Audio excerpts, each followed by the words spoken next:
Halo, selamat datang kembali di channel YouTube saya. Pada kesempatan kali ini saya ingin membuat tutorial bagaimana cara pelaporan PPh pasal 21 tahunan pribadi yang dilakukan secara online. Langsung saja kita mulai. Uh, Namun sebelumnya, sebelum dimulai, sudi kiranya Bapak Ibu sekalian untuk bisa klik tombol subscribe, like, dan jika berkenan nanti di akhir video ini mungkin bisa di-share juga ke rekan-rekannya yang lain. Oke, sebelumnya saya mau info dulu, mau kasih tahu dulu, mungkin ada yang belum tahu bukti potong itu seperti apa. Nah, ini adalah contohnya bukti potong pajak penghasilan pasal 21 bagi pegawai tetap. Nah, di sini kita bisa perhatikan ada nomornya, nomor bukti potong, kemudian masa perolehan 01/12, ini artinya dari Januari sampai bulan Desember. Kemudian NPWP pemotong, ini adalah NPWP perusahaan Bapak Ibu sekalian, dan nama pemotong adalah nama perusahaan Bapak Ibu. Dan di sini adalah identitas milik kita, NPWP kita, kemudian NIK atau nomor paspor, nama kita, alamat, dan yang tertera di sini. Kemudian di bawahnya di B, di B ini di sini kita bisa perhatikan di sini ada gaji, pensiun atau tunjangan hari tua atau jaminan hari tua tercantum di sini yang sudah disetahunkan. Kemudian ke bawah. Nah, di sini ada bonus yang diterima. Kemudian adalah penghasilan bruto totalnya. Oke, nah ini adalah nanti yang kita input nih. Yang nanti kita input di ESPT di DJP online. Oke. Langsung saja ya kita masuk. Nah, ini websitenya. Jadi kita masuk ke djponline.pajak.go.id. Kemudian kita enter dan seperti ini tampilannya. Kita loginnya menggunakan nomor NPWP kita ya. Jadi Bapak Ibu sekalian harus sudah punya NPWP ya. Masukkan nomor NPWP dan kata sandinya. Kalau sudah punya silakan langsung dimasukkan. Jika belum berarti Bapak Ibu belum mendaftarkan EVIN. Jika belum mendaftarkan EVIN, Bapak Ibu harus datang terlebih dahulu ke KPP tempat Bapak Ibu terdaftar untuk bisa mendapatkan EVIN dan bisa login ke DJP online. Oke. Password sudah dimasukkan, kemudian kode keamanan yang tertera di sini kita masukkan di sini NA5P3. Nanti ini muncul secara acak ya. Bisa apa aja. Kita masukkan yang sesuai di sini NA5P3. Sudah, kita klik login. Dan ini adalah halaman pertama setelah kita login. Ada 5 tab di sini. Dashboard, profil, bayar, lapor, layanan. Di dashboard ini adalah profil singkat kita nih. Ada nama, NPWP kita, alamat, KPP tempat kita terdaftar, dan AR kita yang bisa kita hubungi. Jadi misalnya ada hal-hal yang mungkin kita mau konsultasi, kita bisa datang ke KPP Pratama yang tempat kita terdaftar dengan mencari AR ini yang bertanggung jawab akan akun kita. Kita bisa berkonsultasi dengan orang ini ya. Kemudian tab selanjutnya profil. Ini kurang lebih sama, cuma lebih detail. Ada nick, ada tempat tanggal lahir, dan nomor telepon. Kemudian tab selanjutnya tab bayar, ada e-billing di sini. Jadi kalau misalnya kita punya pendapatan lain selain dari gaji, misal kita punya tanah atau bangunan yang disewakan, itu artinya kita ada pajak yang harus dibayarkan, pajak penghasilan, pajak pasal 4 ayat 2, kode 403 411 403. Nah, itu kita bisa buat e-billingnya di sini. Jadi misalnya kita punya bangunan yang ada yang mau nyewa 10%-nya kita harus bayar pajaknya menggunakan e-billing. Oke. Kemudian masuk ke tab selanjutnya, tab pelapor. Nah, di sini adalah e-filing. Jadi yang akan kita gunakan untuk membuat pelaporan pajaknya, kita menggunakan e-filing ini. Oke, langsung kita klik aja di sini e-filing. Nah, di sini adalah halaman selanjutnya. Ini adalah summary-nya. Jadi ini 2 tahun terakhir laporan pajak penghasilan saya 2 tahun terakhir 17 dan 18, 2017 dan 2018. Ini jenis SPT-nya. SPT itu ada 3 jenis. Ada yang 1770S, ini bagi yang pendapatan pribadi selama 1 tahun lebih dari 60 juta bruto ya. Kemudian 1770SS ini yang pendapatan pribadi dalam setahun di bawah 60 juta. Kemudian yang 1770 tanpa S, nggak pakai S, ini surat pemberitahuan pajak bagi pribadi yang memiliki bisnis atau pekerjaan bebas. Oke. Nah, kita langsung buat aja SPT-nya. Masuk ke pertanyaan pertama, apakah Anda menjalankan usaha atau pekerjaan bebas? Jika iya, maka kita langsung diminta untuk upload SPT-nya. Kemudian klik upload. Jika Bapak Ibu belum pernah tahu seperti apa, silakan bisa dicek di video-video saya yang lain. Oke, klik upload. Nah, sama lah ini tahapannya. Nah, di sini ada ininya nih, listnya. Laporan pajak apa saja yang bisa dilaporkan. Nah, ini salah satunya pasal 4 ayat 2. Ya, pajak pendapatan. Kita klik browse file CSV, kemudian kita pilih file CSV-nya, kemudian klik start upload.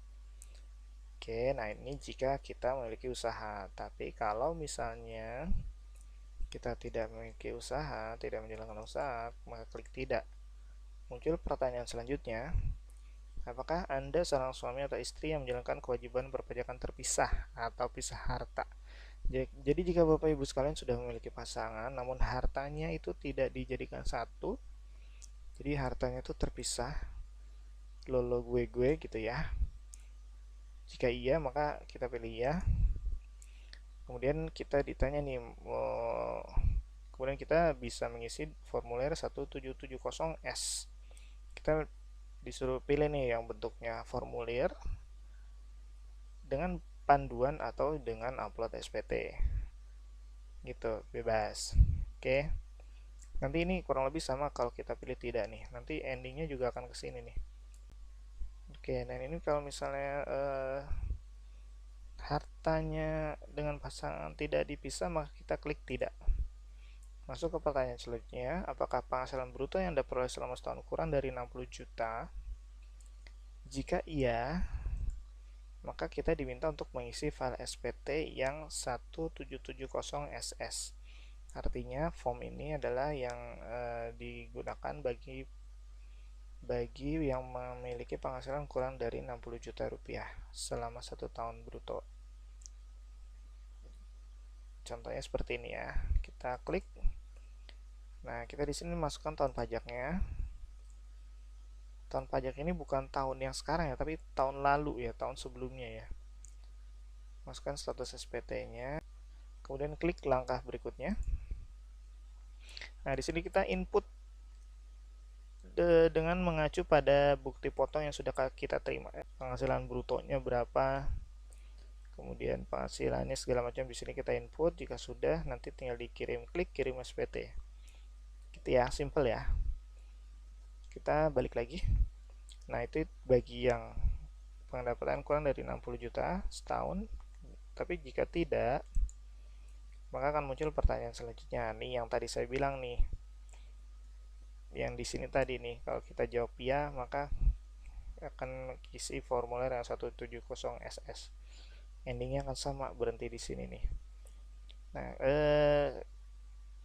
saya sarannya sih pakainya yang ini aja ya, dengan panduan. Jadi di sini akan nanti ada keterangan detail di sisi kirinya, bagaimana tentang pengisiannya.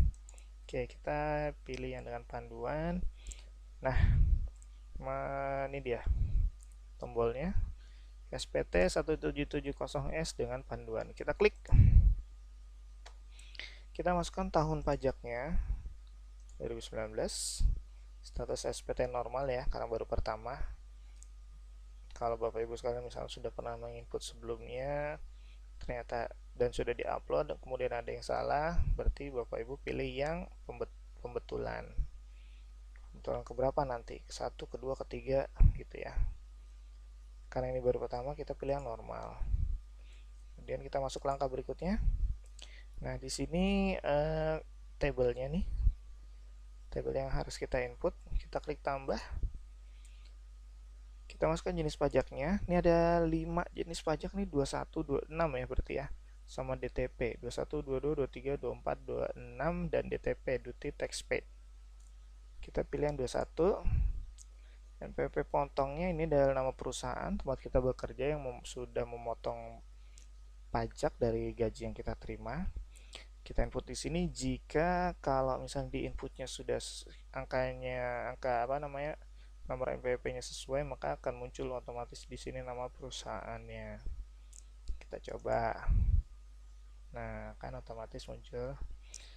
Kemudian kita masukkan nomor bukti potongnya ya. Nomor bukti potong ini kita bisa lihat di lembar bukti potong yang sudah diterima. Nah, lembar bukti potong nih, ini nomornya yang ini nih. Nomornya ini, kita input yang ini nih. Ya. Nomor 1.1 strip 12. Ini artinya dari bulan Januari sampai Desember tahun 2019. Dan ini adalah nomornya nih. Kita input ya. Kita input di sini. Kemudian tanggal bukti potong. Ini kita input kapan kita menyetorkan pajaknya ke kas negara melalui bank. Kita bisa cek di slip yang kita sudah terima dari bank. Bisa cek di sini tanggalnya nih, tanggal transaksi 8 Januari 2020. Ya, nih 8 Januari 2020. Oke, kita bisa input di sini 8 Januari 2020. Nah, jumlah PPh yang dipotong kita bisa dilihat yang di bawah sini. Poin 20. Nah, ini 11.354.050 rupiah ya. Kita input di sini. Jika sudah, klik simpan. Nah, ini sudah masuk. Jika ada daftar pemotongan lain, silakan klik tambah. Tapi jika sudah cukup satu ini aja, kita bisa klik tombol langkah berikutnya. Nah, kemudian kita masukkan penghasilan neto ya. Netonya kita untuk penghasilan neto kita bisa cek lagi di bukti potongnya nih di poin nomor 12.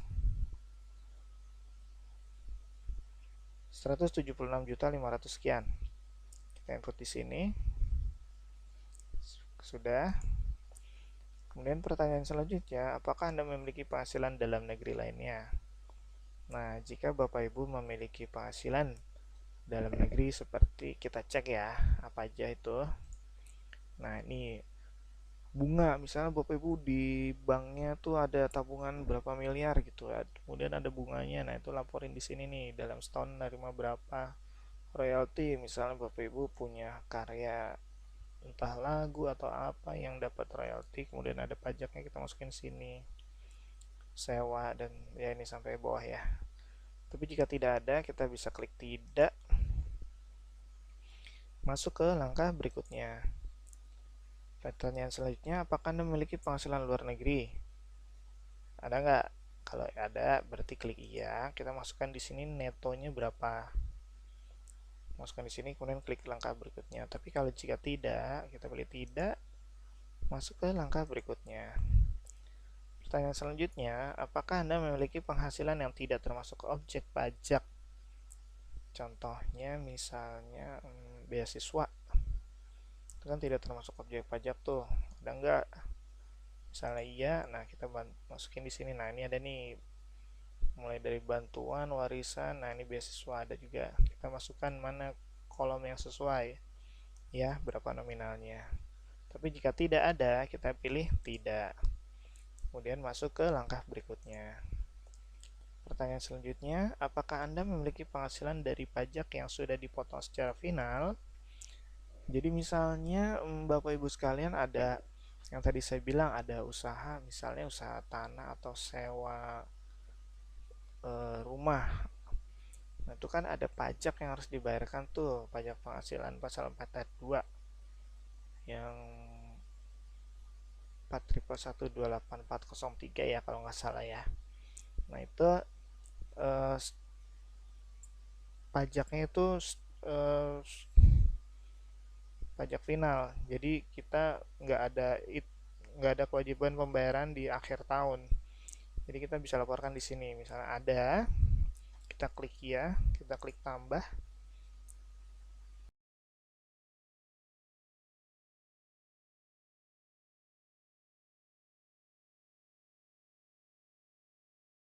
Oke, setelah di input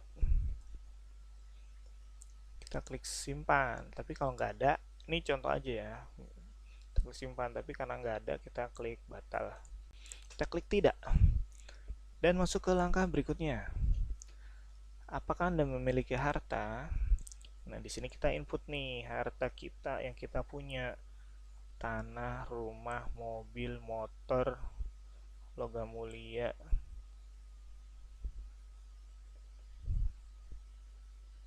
Ya, masukin semua nih harta kita di sini. Kita bisa input mulai dari awal di sini dengan klik tombol tambah, atau kita bisa menarik data harta yang kita sudah pernah input sebelumnya. Ya, kita coba ya. Kita klik. Nah, ini muncul nih harta yang saya punya di tahun yang sudah saya laporkan di tahun sebelumnya. Itu ada rumah, harga sekian, nomor sertifikat, dan atas namanya siapa di sini. Kalau misalnya ada harta yang lain, misalnya mobil, motor, dan sebagainya, kita bisa klik tambah ya. Tapi jika harta cuma ada rumah ini, namun jika hartanya ada rumah ini aja, kita bisa langsung klik langkah berikutnya. Apakah Anda memiliki hutang? Cek Bapak Ibu punya hutang apa enggak. Hutang ini misalnya hutang KPR, pinjaman uang untuk modal usaha, itu ya, utang kartu kredit juga. Oke, ada punya utang? Punya ya. Kalau punya utang berarti klik ya. Kita bisa tarik datanya tahun lalu, atau jika memang tahun lalu sudah lunas hutangnya, kita klik tambah. Nah, di sini kita bisa pilih nih hutangnya apa, dari KPR kah, leasing kendaraan bermotor, beli mobil, beli motor, atau apa, kartu kredit, atau jenis hutang lain. Kita bisa pilih dan kita bisa input di sini semua nominalnya, tahun peminjaman, dan jumlahnya berapa. Oke, jika ada, kemudian kita pilih simpan. Tapi karena di sini statusnya tidak ada hutang, jadi kita klik batal. Dan di sini kita klik tidak ya, tidak. Dan kemudian masuk ke langkah berikutnya. Apakah Anda memiliki tanggungan? Jika tidak ada, klik tidak. Masuk ke langkah berikutnya. Tapi kalau ada, kita klik ya. Nah, ini kita bisa tarik data tahun lalu. Jadi misalnya tahun lalu sudah ada tanggungan, kita bisa tarik datanya. Contoh, nah ini data tahun lalu. Dan jika di tahun sebelumnya kita sudah memiliki anak lagi, kita bisa tambahkan di sini. Klik tombol tambah, kita masukkan namanya, kita masukkan nicknya. Nick ini kita bisa dapat kita bisa lihat di kartu keluarga atau dari kartu BPJS, kartu kesehatan, kartu CKN ya. Hubungan keluarganya, anak kandung, pekerjaan, belum bekerja ya pasti. Kita bisa klik simpan. Kemudian jika sudah, kita masuk ke langkah berikutnya. Apakah Anda membayar zakat atau sumbangan keagamaan kegiatan wajib di tahun sebelumnya? Jika iya, kita masukkan di sini angkanya. Jika memang Bapak Ibu mau melakukan pembayaran zakat di tahun lalu.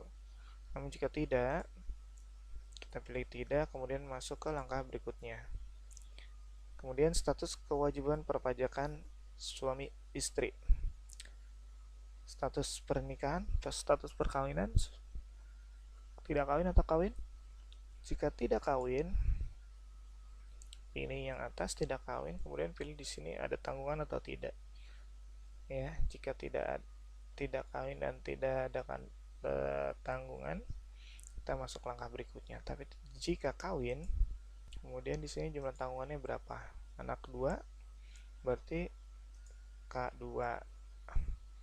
Langkah berikutnya, apakah Anda memiliki pengembalian atau pengurangan PPh pasal 24 dari penghasilan luar negeri? Jika iya, silakan masukkan angkanya di sini.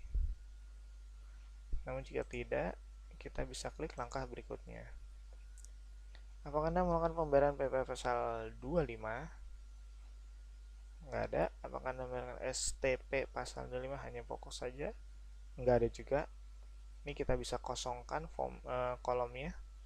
Kita bisa langsung masuk ke langkah berikutnya. Nah, di sini adalah summary-nya yang tadi sudah kita input.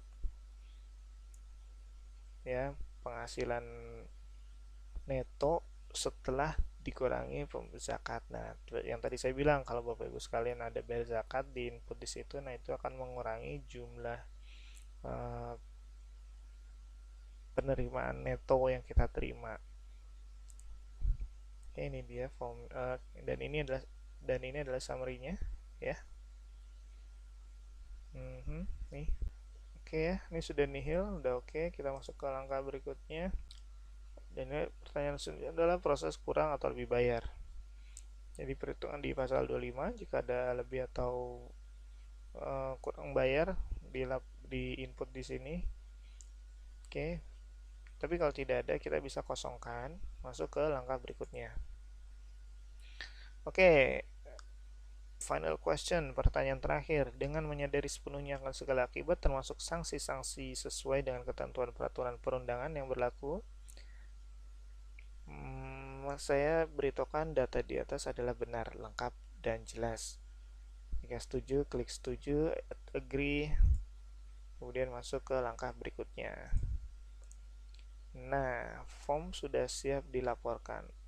Nah, data yang tadi kita sudah input sudah siap dilaporkan. Kita bisa klik ambil kode verifikasi di sini.